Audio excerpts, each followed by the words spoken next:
Hello दोस्तों, नमस्ते, प्रणाम। मैं सुनीता यादव आज अपने यूट्यूब चैनल पे आप सब लोग का स्वागत करती हूँ।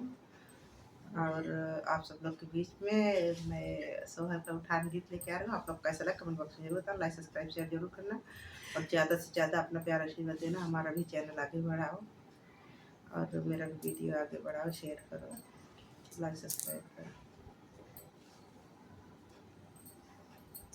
सौरी में भाउरी लगाऊ भाई नाना दाना बोलाऊ भाई सैया। सौरी में भाउरी लगाऊ भाई नाना दाना बोलाऊ भाई सैया। नाना दाना बोलाऊ भाई सैया। नाना दाना बोलाऊ भाई सैया।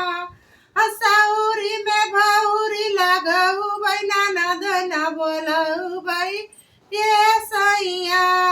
ननद रानी आई है तो बारा तरिया खाई है। ननद रानी आई है तो बारा तरिया खाई है। कोटिया का चौरा हो रही है। नाना दाना बोलाऊ भाई ये सैया।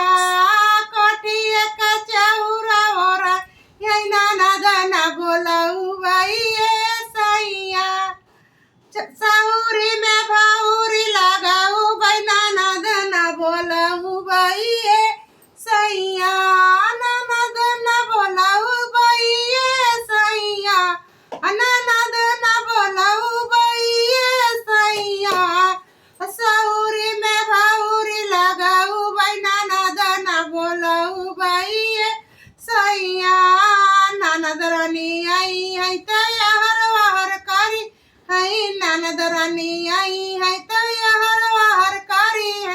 गोतिन से झगड़ा लगई है। नाना दाना बोलाऊ भाई ये सैया।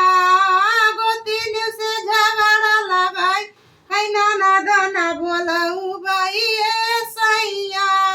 सौरी में भाउरी लगाऊ भाई नाना दाना बोलाऊ भाई ये सैया।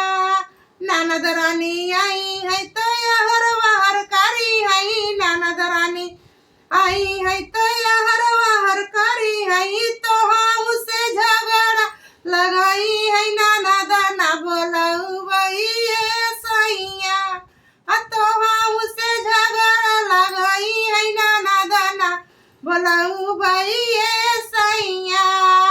सौरी में भाउर लगाऊ भाई नाना दाना बोलाऊ भाई ये सैया। सौरी में भाउर लगाऊ भाई नाना ना बोलाऊ भाई ये